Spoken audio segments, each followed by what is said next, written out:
Vamos lá, meus irmãos, vamos lá. Começando Amém. aqui nossa aula, nossa nona aula de psicologia pastoral.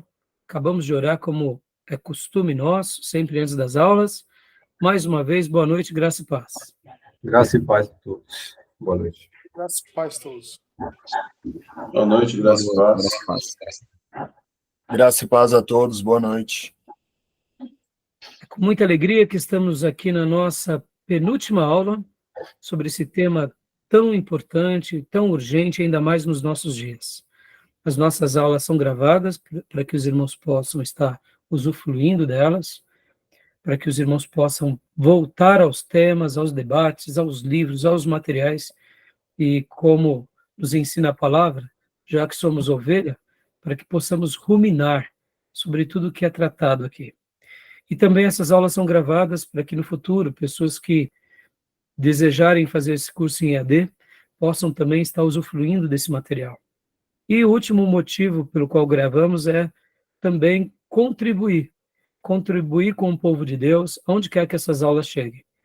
Porque, quem sabe, essas aulas podem estar chegando nos lugares mais distantes aqui da nossa nação, irmãos que desejam aprender um pouco mais sobre a Bíblia, sobre esses temas, para servir melhor a Igreja de Jesus e, quem sabe, crescer também intimamente.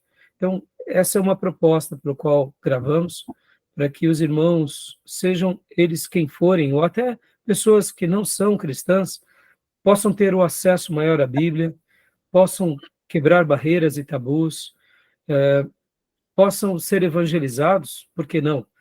Que é o ensino pelas Escrituras liberta, e também os irmãos que são membros das igrejas possam estar aprendendo com esses materiais e esses livros que a gente vem compartilhando aqui em todas as aulas. Tá bom, meus irmãos? Hoje a nossa pauta vai ser a continuação do capítulo 5. Eu apenas falarei rapidamente sobre o capítulo 6 e o capítulo 7. Vou dar só uma breve abordagem. O livro do Larry Crabb, que é o nosso livro-texto, que é esse daqui, nós não conseguiremos tratar de todos os assuntos aqui, mas fica aqui a recomendação da leitura, que é obrigatória para os irmãos, principalmente de 200 páginas do livro. No caso, esse livro tem 250, então a minha recomendação é que você leia ele todo. Faça também os demais trabalhos extras, né? E é claro, a gente vai estar tratando hoje aqui, além disso, eu estarei falando sobre as terapias. E hoje, dentro das terapias, nós estaremos utilizando aqui parte desse livro, que é do Myers, que é a Introdução à Psicologia Geral. Esse livro não é religioso, é um livro científico. Ele é chamado a Bíblia dos Psicólogos, ou seja, quem faz psicologia estuda nas primeiras matérias com esse livro e continua consultando ele, mesmo depois que está ali durante todo o curso, né, de 5 anos de psicologia, e até mesmo depois que se forma. E hoje também eu quero dedicar um tempo, uma atenção especial sobre depressão, né? Então, hoje a gente vai estar utilizando partes aqui do Myers, eu vou estar compartilhando aqui com vocês. O nosso irmão Tomé acabou de me ajudar a remontar aqui um breve PDF. Eu quero estar tratando um pouco disso. É claro, eu tirei assim, nós selecionamos apenas um pedacinho do capítulo, tá bom? Porque o livro, como eu disse, é a Bíblia do psicólogo. Então, são muitos assuntos. Tá bom, meus irmãos? Então, vamos lá. Como é costume, vamos ler um texto bíblico. Eu quero ler com vocês um texto que está em Isaías, capítulo de número 58. Isaías, livro do profeta Isaías, capítulo de número 58, do versículo 8 ao versículo 13. Quero ler esse texto, um texto muito lindo, para a gente mergulhar aqui em todo o material e estarmos debatendo sobre esse assunto tão importante, que é a temática da psicologia pastoral, da Qual capítulo? importância, capítulo 58 de Isaías. A importância do autocuidado, do cuidado da nossa família, de termos saúde espiritual, na mente, no corpo, nas emoções, sabermos cuidar das pessoas, entendê-las melhor ou, quando não, orientarmos para especialistas. Então, essa matéria é muito importante por isso, tá bom? Vamos lá. Isaías 58, do versículo 8 em diante. Por favor, quem quiser, pode ler para nós.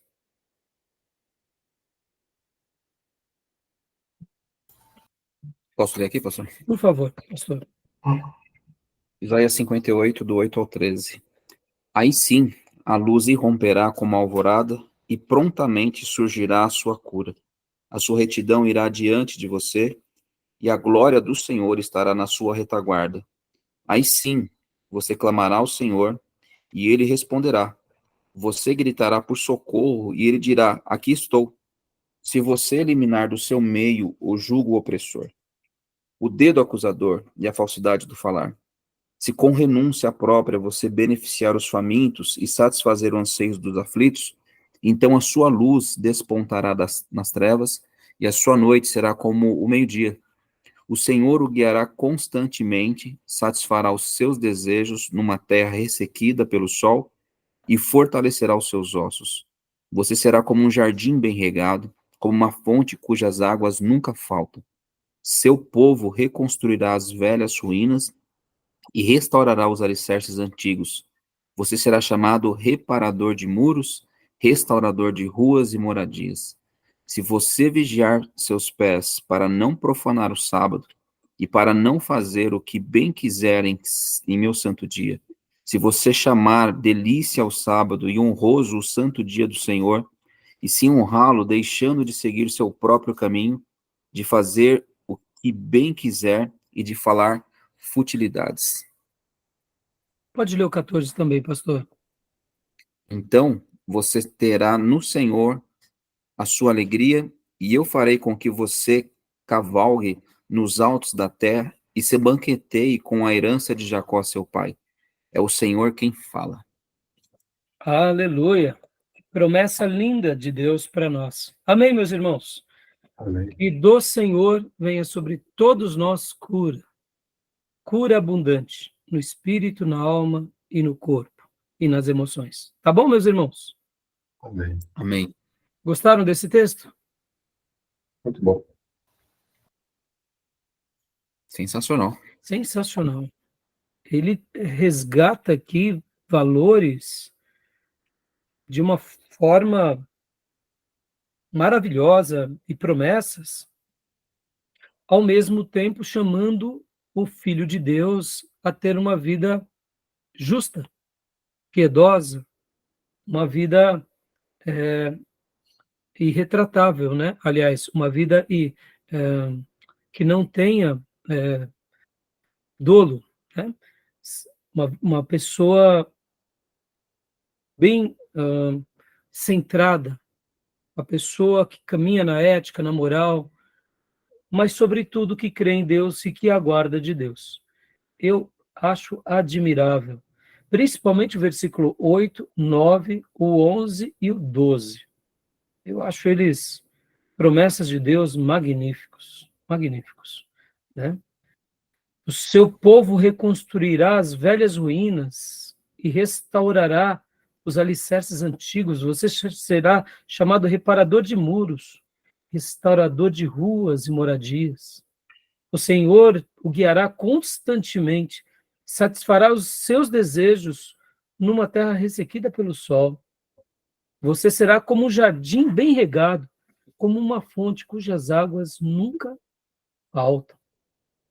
Aí sim a sua luz irromperá como a alvorada e prontamente surgirá a sua cura.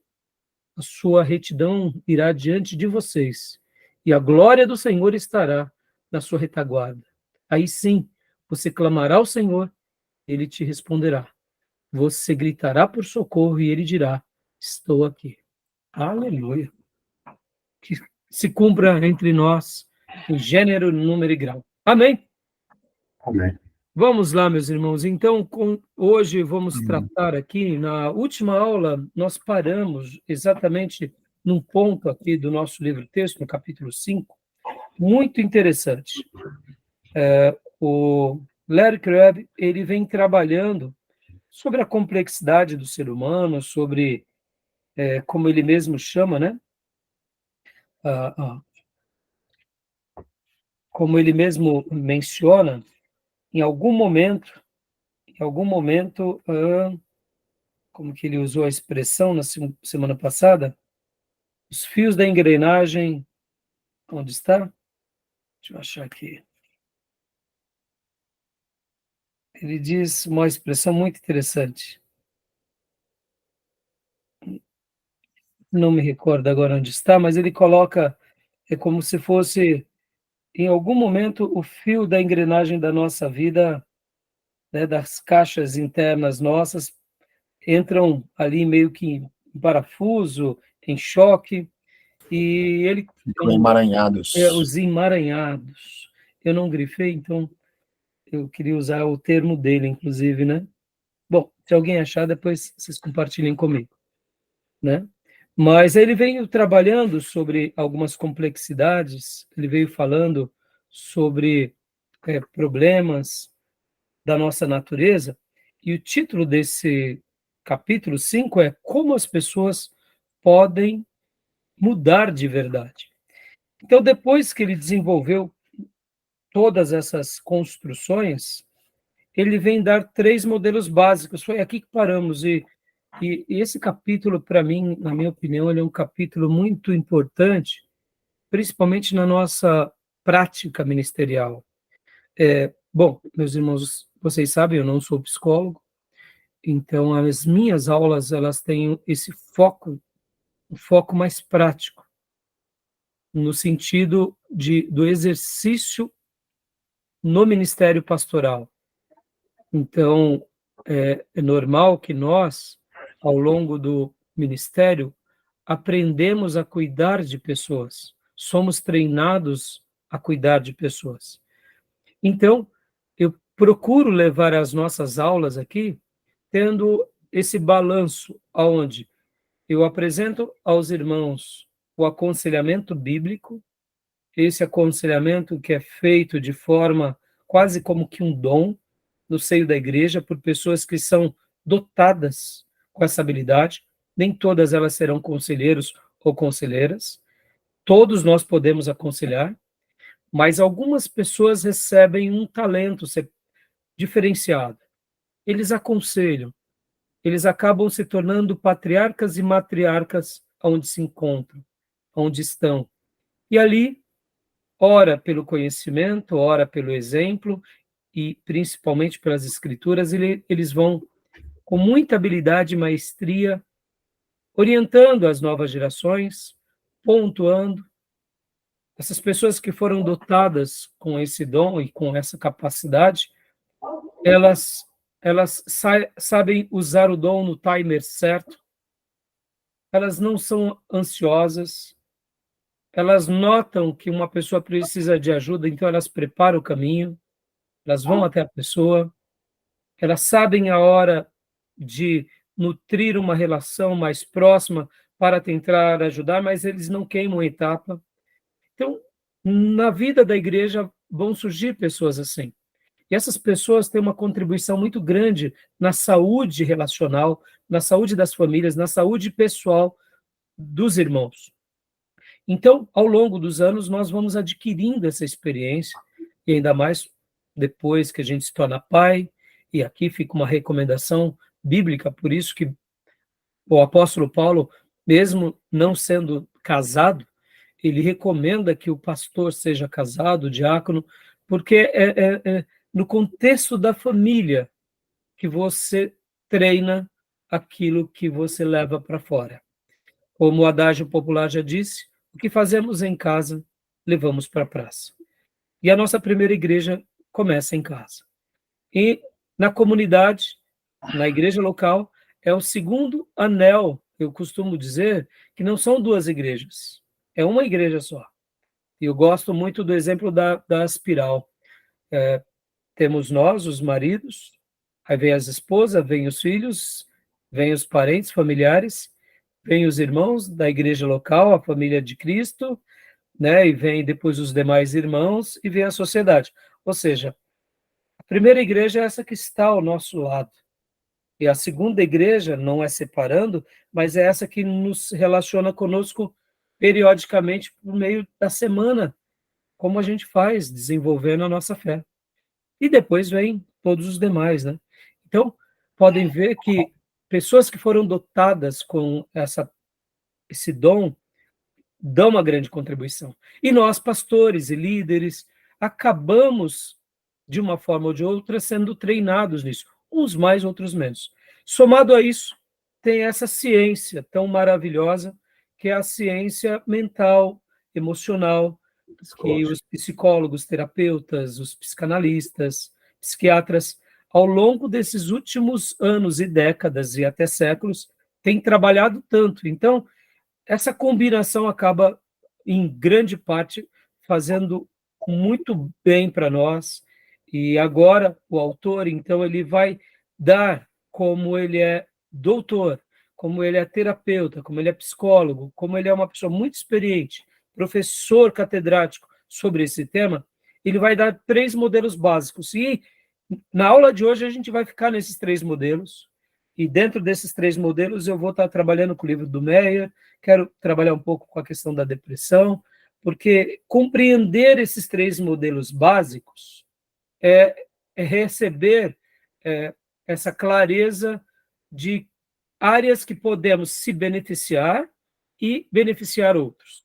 Tá bom, meus irmãos? Joia até aí? Alguma dúvida, alguma pergunta? Tranquilo? Então, vamos lá. Tranquilo. E a gente vai com bastante cautela. Como eu tinha mencionado, o capítulo 6 e o capítulo 7, fazendo uma breve... 86, né? Como?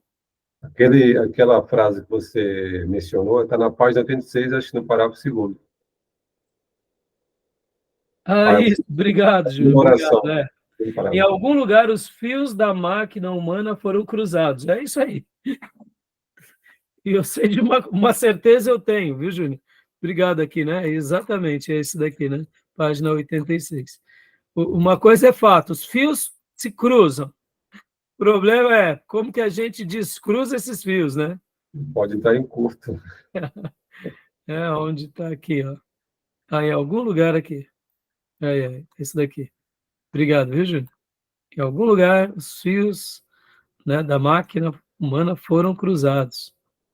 Isso aí. Então, é bem interessante, né, irmãos? Essa é uma verdade que nos acompanha, queiramos ou não. Eu sei que quem é mais novinho olha para isso e fala, não, pessoa cabeça fraca, pessoa não tem fé. E aproveitando aqui o ensejo.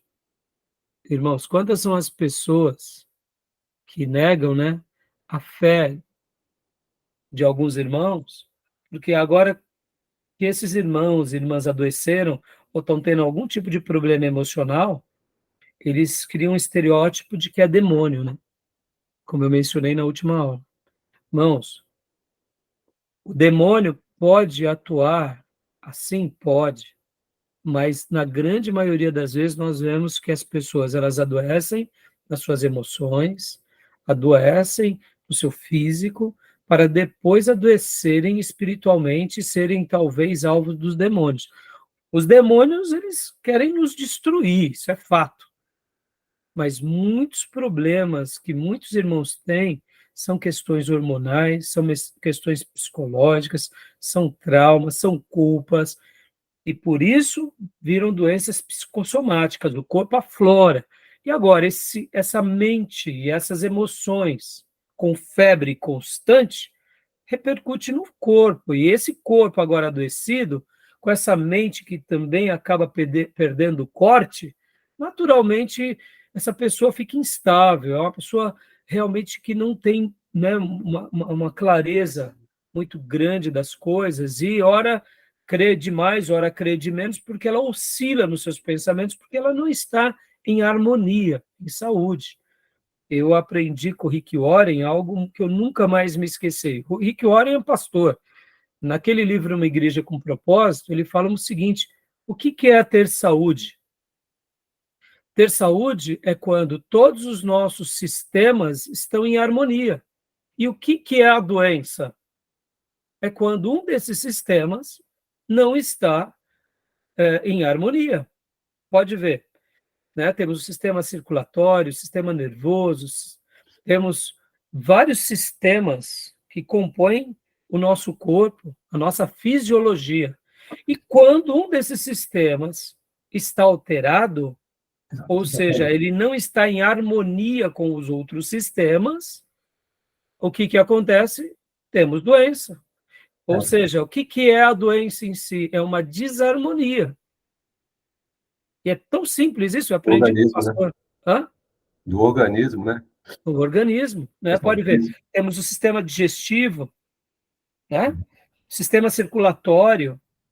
Você tem, às vezes, a gente faz um exame lá, a creatinina, a parte renal, está tudo alterado, a glicemia, precisa entrar em harmonia, né?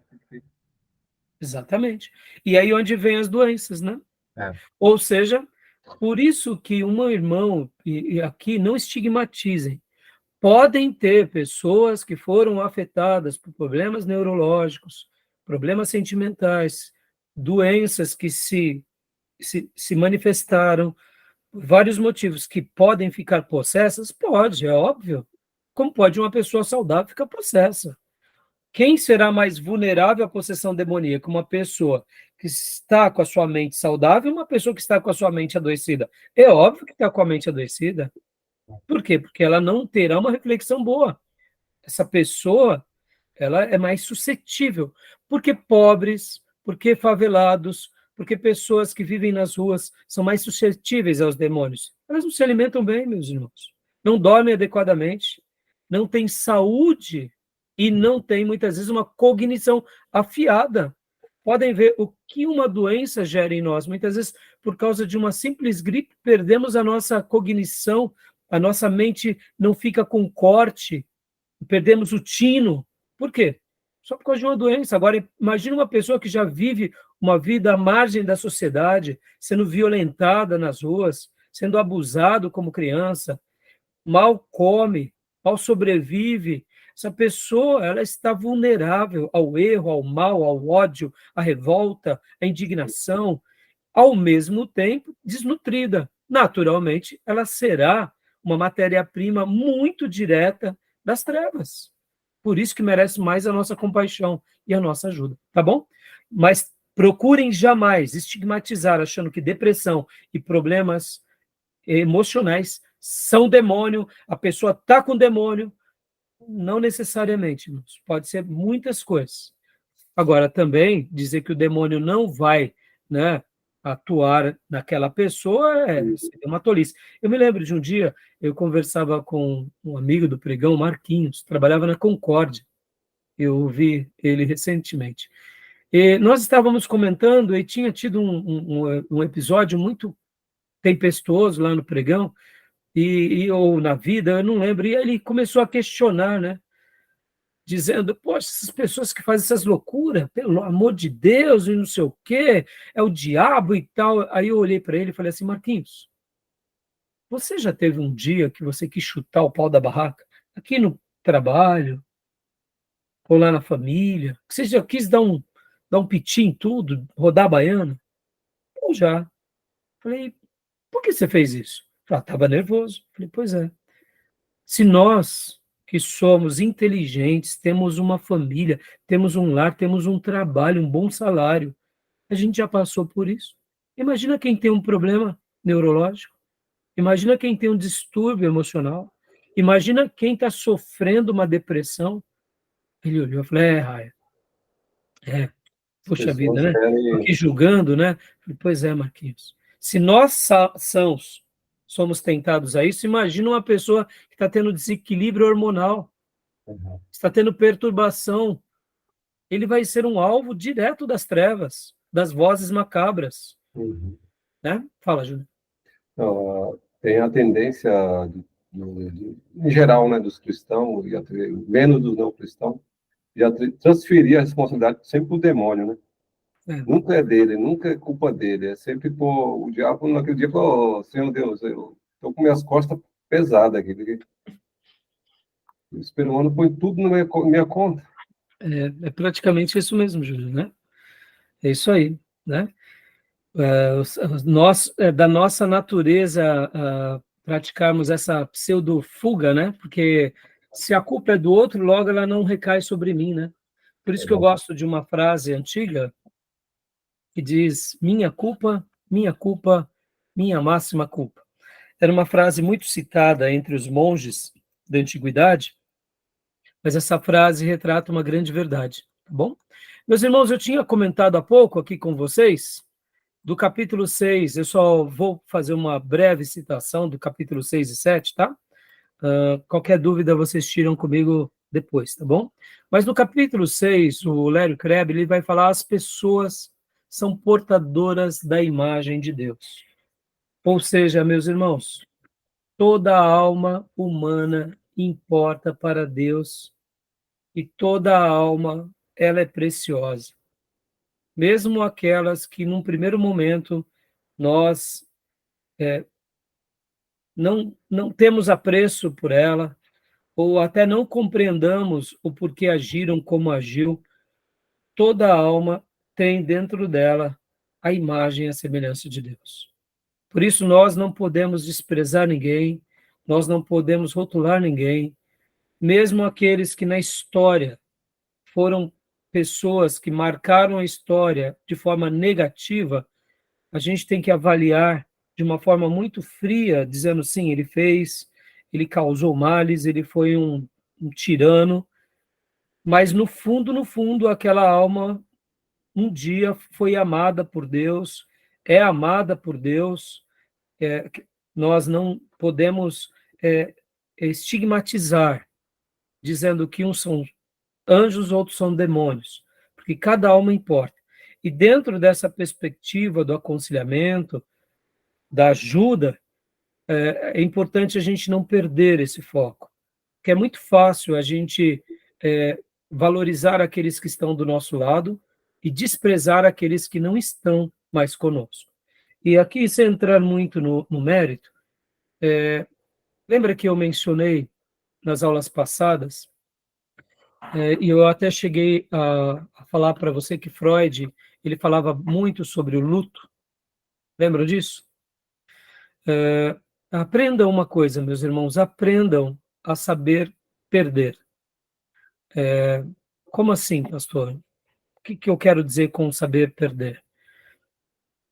Tem vezes na vida que pessoas não irão mais querer ficar do nosso lado.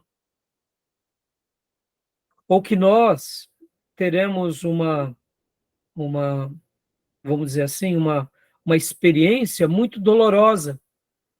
E por que eu estou falando isso? Porque ao ouvir o Leandro dos Santos, psicanalista, lá naquele material que eu passei para vocês, da Rádio Freud, lá do Spotify, Freud trabalha muito com essa questão do luto e da perda. E a gente precisa saber que, mesmo que aquela pessoa nos traiu, passou pela nossa vida, possivelmente nunca mais teremos amizade, ela é amada por Deus, ela importa para Deus.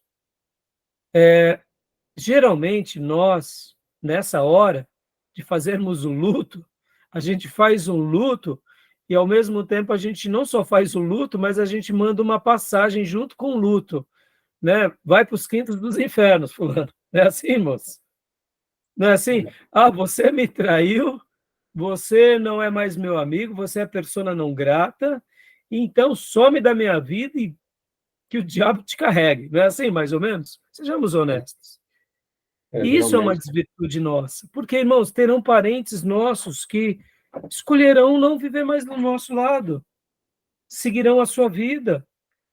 Então, qual é a palavra que eu digo aqui para vocês? Todas as pessoas importam. Parentes, irmãos, pastores, pessoas de outras religiões que não pensam como nós, pessoas que nos feriram, todas elas são portadoras da imagem e semelhança de Deus. É claro, o autor aqui ele vai trabalhar dentro da perspectiva da teoria do aconselhamento, mas é importante a gente não perder isso de vista, que essas pessoas são importantes, que elas têm os seus anseios, têm as suas vontades, fizeram as suas escolhas. E quem sabe algumas escolhas há de não caminhar mais conosco. Porque quem sabe o vilão da história fomos nós. Já pararam para pensar? Pode ver, que é só o outro que nos fere, mas a gente nunca fere ninguém, né? Curioso, né? E não é verdade, irmãos. Muitas vezes, no nosso jeito, na nossa cosmovisão, a gente fere pessoas, a gente trai pessoas, mas a gente está resolvido porque, de repente, a vida pela qual enxergamos está dentro da nossa cosmovisão.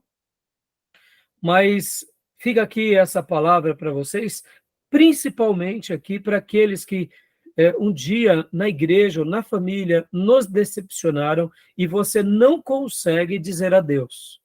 Aprenda a perder. Existirão pessoas que passarão pela nossa vida, foram grandes amigos, não serão mais. Foram pessoas íntimas, não serão mais. Aceite isso como uma verdade, porque é como se fosse um luto das relações. Celebre isso, celebre as lembranças boas enquanto durou, mas não fique vivendo nesse saudosismo e talvez nessa esperança, porque isso pode te fazer mal. Muitas vezes um pensamento desse vai nos retroalimentando para baixo. Nos alimentamos de uma falsa esperança e de lágrimas, e de falsas esperanças e lágrimas. E quando a gente vai ver, a gente vai entrando numa espiral para baixo que não fecha. Ou seja, admita que pessoas podem sim nos trair, cônjuges, maridos, mulheres, filhos, pais, irmãos, amigos, pastores, mas a gente tem que ser resolvido. Mas uma coisa é fato, todas elas importam. Tá bom, meus irmãos? Então, depois me procurem no particular e a gente debate mais sobre esse capítulo, tá bom? Mas eu não gostaria hoje de gastar muito tempo com eles, porque esse é um assunto que a gente trabalha em toda a teologia, né? A imagem e a semelhança de Deus. Tá bom? Algum comentário? Ele coloca 4 teorias, né? Eu li o livro, ele colocou 4 teorias, a de Lutero, a da católica, de que essa imagem é neutra, não é bem nem mal, tem uma outra da questão moral, e a última que ele coloca que é a quarta, que eu concordo também, né? Que é a imagem de Deus, é a imagem do homem ser pessoa, como é Deus, os atributos comunicados que Deus tem e que nós também temos. Então, a imagem de Deus significa que nós somos pessoas como Deus. Isso aí, Júnior. Né? E é muito importante a gente não esquecer disso. Eu me lembro que eu dava aula de teologia sistemática, antropologia, se não me falha a memória, e quando trabalhamos sobre essa questão da imagem e semelhança de Deus em nós, um dos alunos falou assim, mas pastor, não é só o crente que tem a imagem e semelhança de Deus? Eu falei, não, filho. Mas o ímpio não está lá com o diabo? Não, filhote.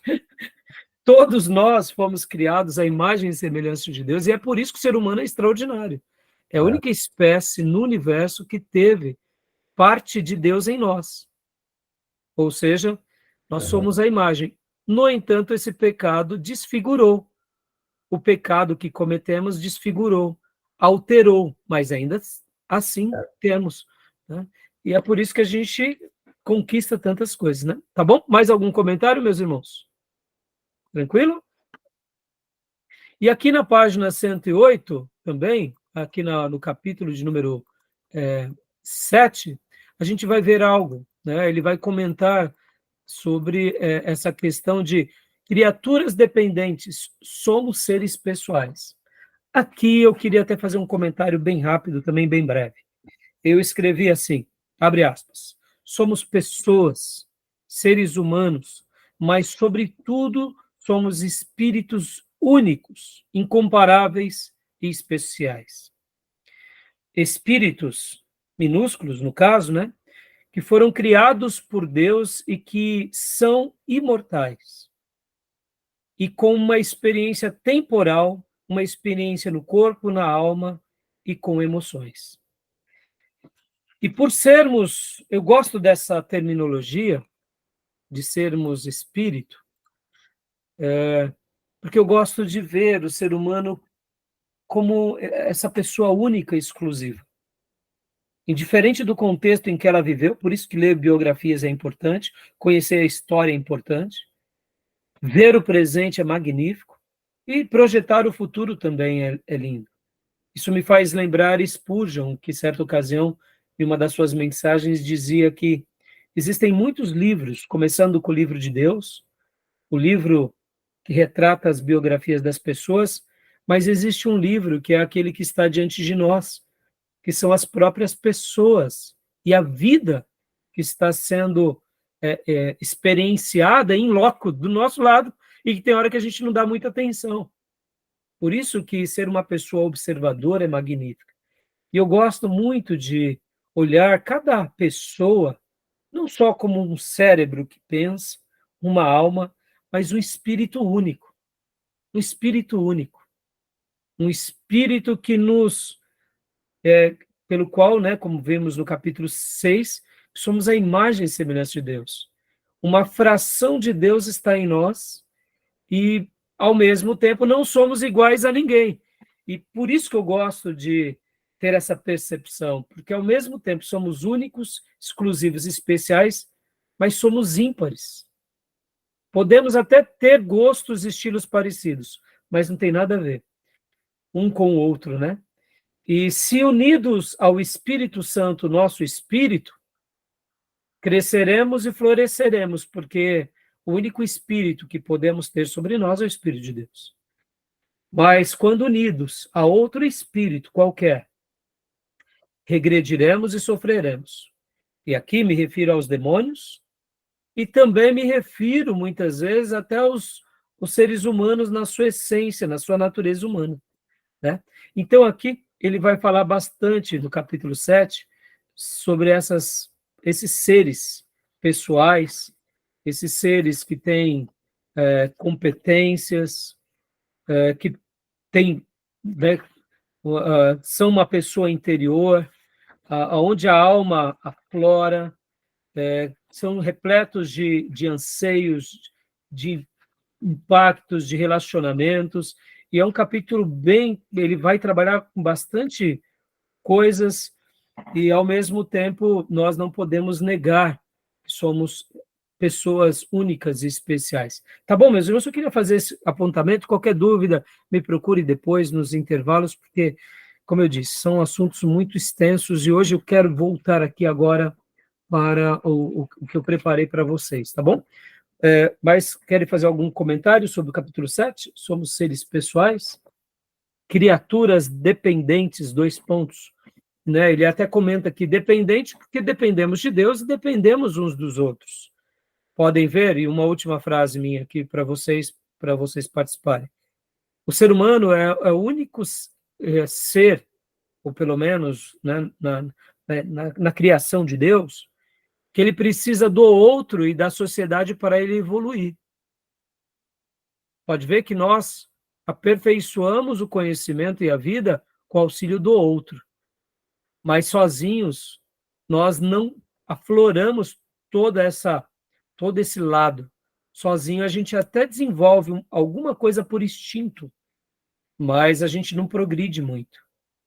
A gente vai até certo ponto, mas com o auxílio do outro, na interação, com a sociabilização. Podem ver que dos animais, a grande maioria nasce, eles já se alimentam, eles já dão seus primeiros passos, o ser humano não. Né? Precisa de todo o processo do desmamamento, do colo, do afeto. Ele não vive, é como se Deus deixasse em nós esse DNA de dependência e de interdependência, para que a gente, por meio dessa interação, se torne, num primeiro momento, independente, para poder ajudar outros. Né? Somos criaturas dependentes, né? Faz parte da nossa fisiologia. Pode ver que o isolamento, muitas vezes, nos emburrece. Por isso que ler, estudar, é também uma forma de ser autoajudado. É claro que nada disso substitui a interação.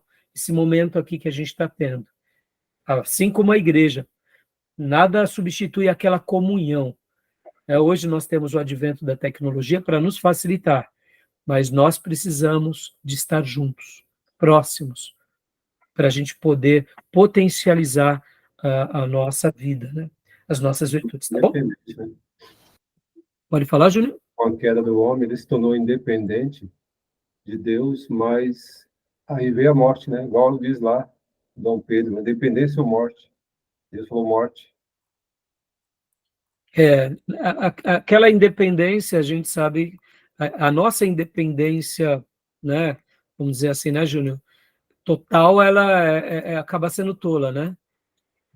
Que a gente mesmo, como você disse, mesmo sendo independente no sentido de maturidade, de responsabilidade, a gente não consegue dar consequência à vida sozinho, né? A gente Mas precisa não de é nesse alguém. aspecto, não. Hã? Não é no aspecto da inter-relação social, não. Digo de relação espiritual. Ele Ah, tem que ser independente sim. de Deus. Sim, Deus sim. falou morte. Sim, não. Exatamente, né? Pode ver que até nisso nós não conseguimos existir sem a dependência dele, né? Exatamente, obrigado, Júnior. E dos projetos dele que está totalmente ligado a pessoas. Esses dias eu falava com algumas pessoas e eu dizia para essas pessoas, Deus escolheu se manifestar por meio de pessoas. Claro. Pode ver. O que não é a vida da igreja, senão Deus agindo por meio das pessoas? O que não é a Bíblia Sagrada, senão Deus usando pessoas para falar conosco? Verdade. É o projeto de Deus. Tá bom? Alguém quer comentar mais alguma coisa, meus irmãos? Provérbios 27, 17 vai falar que assim como o ferro afia ferro, o homem afia o seu irmão. E essa área aqui dá pano para manga para os pastores, né? A relação, né? O ferro afia o ferro. Isso aí. Joia. Vamos lá, meus irmãos, 3 modelos. 3 modelos, 3 modelos.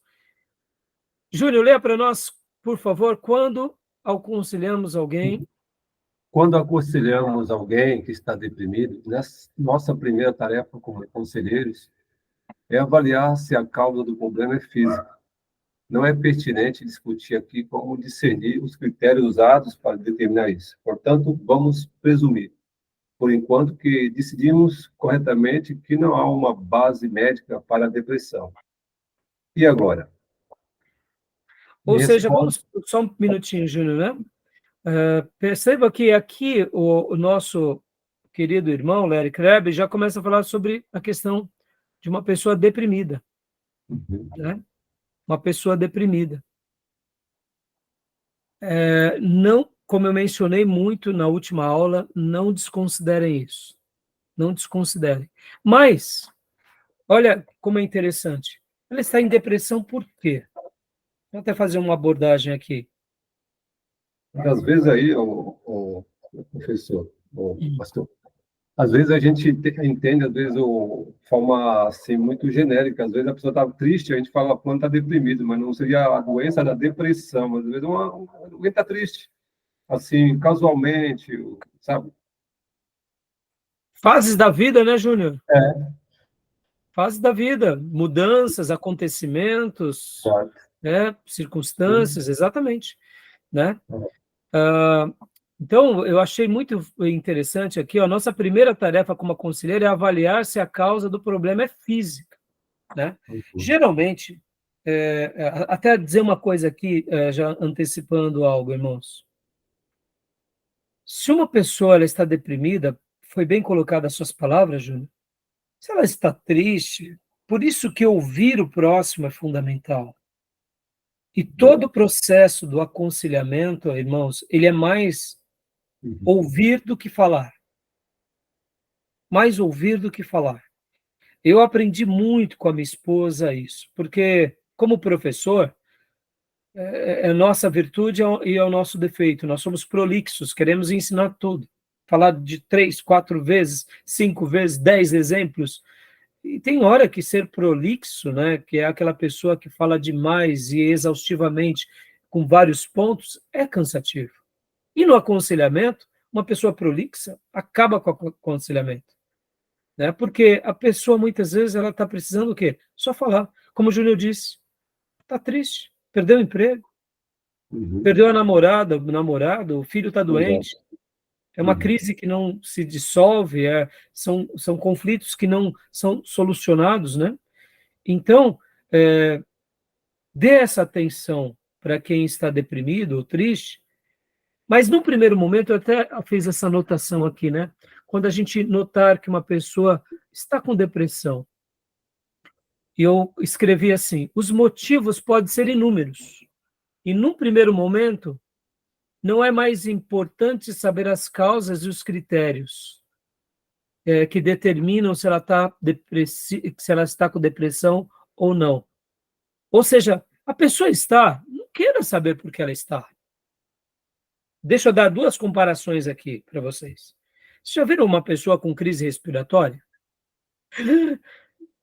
Uma crise respiratória que nos assusta, irmãos, assim, quem nunca teve alguém com crise respiratória perto, se você uma hora presencial, você vai ficar desesperado, porque a pessoa entra em desespero e quem está tentando ajudar, muitas vezes também entra em desespero, e Verdade. por isso que a gente precisa, sim, de algumas ajudas e aqueles treinamentos básicos de primeiros socorros são fundamentais, porque uma pessoa que ela está tendo crise respiratória, você não tem que perguntar para ela, fulano, o que você bebeu? O que você comeu? Por que você está assim? Você tem que ajudar ela a se tranquilizar e tentar respirar, pôr ela dentro de um carro e levar para um hospital rápido, né? Vamos pegar um outro exemplo. Nós, irmãos, na arte de aconselhar pessoas, ajudar pessoas, quando você vê uma pessoa deprimida, com depressão, ou quem sabe numa tristeza muito grande, Sinais, né? os sinais, você é exatamente igual, e eu, a um médico no pronto-socorro. A pessoa chegou sangrando, você não vai examinar o motivo pelo qual aquele sangue jorra, quantos ml está. Você tem que dar um jeito de estancar aquele sangue. Acabou. É simples assim. Porque muitas vezes a gente fica, né, ainda mais o seminarista, o obreiro, querendo cientificar a depressão. E não esquece, a pessoa está precisando de uma atenção imediata. Você está no pronto-socorro ali. Verdade. Depois, aí sim, depois que você já deu ali os primeiros socorros, Investiga depois, né? aí você vai para, quem sabe, uma segunda etapa de uma pseudo-investigação, terceira. Por isso que o processo de aconselhamento e de ajuda, ele é longo, não é rápido. Quem acha que é rápido é porque não entendeu o que é um aconselhamento ou o que é uma terapia. Tá bom, meus irmãos? Então lembrem disso. Somos comparados a médicos e enfermeiros de um pronto-socorro. Não é a clínica, não, tá? É pronto-socorro. Chegou sanguentada, a gente bota na maca e vamos tentar parar o sangramento, vamos tentar fazer a pessoa respirar. Aí depois a gente vai ver o que gerou, e é óbvio que essa segunda parte é importante, tá bom? Então, né, por isso que ele disse, ó, não é pertinente discutir aqui como discernir os critérios usados para determinar isso. Portanto, vamos presumir, por enquanto, que decidimos corretamente que não há uma base médica para a depressão. E agora? Né? E aí, então vamos lá. Júnior, leia mais esse outro parágrafo para nós, por favor. Em resposta a perguntas sobre possíveis ligações entre a depressão e os fatos da vida, o aconselhado indica que não há um detonador claro para a depressão. Ele diz: nenhum parente querido morreu recentemente. Minha vida vai bem, meus relacionamentos familiares parecem intactos. Não ocorreu nenhuma crise importante. O trabalho e o salário estão me trazendo satisfação razoável. Frequentemente, ao trabalhar com pessoas, nenhuma direção óbvia se apresenta como o caminho a seguir. E mesmo quando uma rota parece estar indicada, ela geralmente leva a mais confusão. Como as pessoas são confusas, os conselheiros inevitavelmente seguirão antes as direções sugeridas pelas teorias que já sustentam do que pelas informações vindas do aconselhado. Dá uma pausa aqui, Júnior, né? Ou seja, gostei muito das palavras do Larry, né? Porque as pessoas, né? há uma confusão, a gente não tem uma clareza, e essas palavras aqui que ele comenta, né? Não há um motivo, um detonador claro, um gatilho claro para a depressão. Nenhum parente morreu, nenhuma pessoa querida, o relacionamento está bom, etc. e tal. E ao ouvir o psicanalista Leandro dos Santos, ele faz uma abordagem, porque as pessoas procuram os psicanalistas. E dentro do sofrimento, que é um dos motivos, o Leandro dos Santos também comenta algo interessante. Ele fala assim: não pensem vocês que as pessoas não procuram os psicanalistas e os psicólogos em momentos de profunda realização. Tem pessoas que elas estão no melhor da sua vida, no apogeu da sua existência, com fama, com recursos, e estão em profundas crises existenciais. Ou seja, não há um padrão, não há um detonador. Não temos como equacionar. Somos ímpares. A vida de uma pessoa ela é uma obra-prima, logo, não há um padrão. E é muito interessante isso. E aqui a complexidade se aumenta muito. Por quê? Que não há um padrão, já que as pessoas podem buscar ajuda pastoral ou terapia,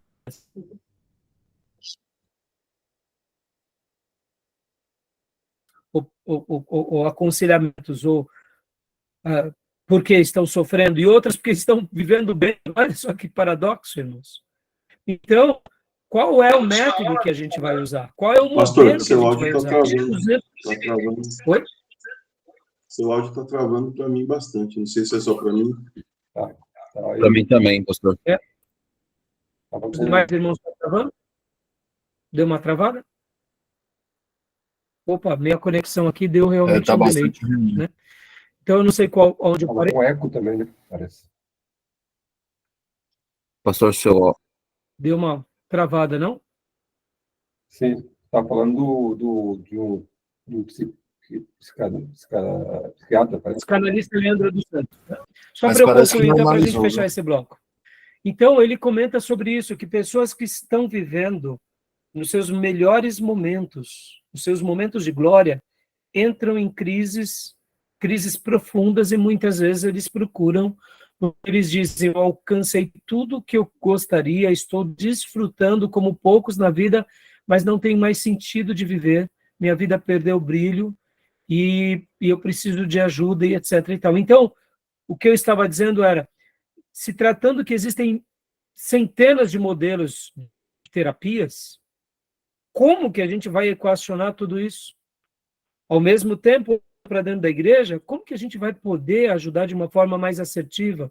Então, aqui, o nosso irmão, ele vai dar aqui os caminhos que ele vê como caminhos ótimos para a gente estar ajudando aqueles que estiverem ao nosso lado, né? E aqui eu coloquei que esse é o método do trabalho do Larry Crabb, ou seja, ele consegue ver tudo dentro de 3 bases, que é o modelo dinâmico, o modelo moral e o modelo afetivo. E aí a gente vai estar trabalhando no segundo bloco um pouco melhor sobre isso. Tá bom, meus irmãos? Beleza? Ok. Tudo bem até aí? Essa é Melhorou a interessante, ligação? porque melhorou um pouco. Ok. Deu uma melhorada. Você estava falando, é interessante? Interessante porque aí ele fala da questão que a gente tem o conselheiro pode ter uma visão pré-concebida, né, na situação. Sim, E, exato. e E, Júnior, aí você vê como é a interessante situação isso? foge.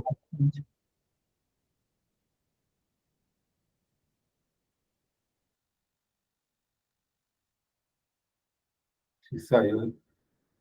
Falhou ali a Caiu a situação. Caiu a conexão, né? Júnior?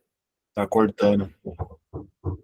Caiu. Então, Parece que estava cortando. e você disse a situação, uma ideia pré-concebida, e a situação forma?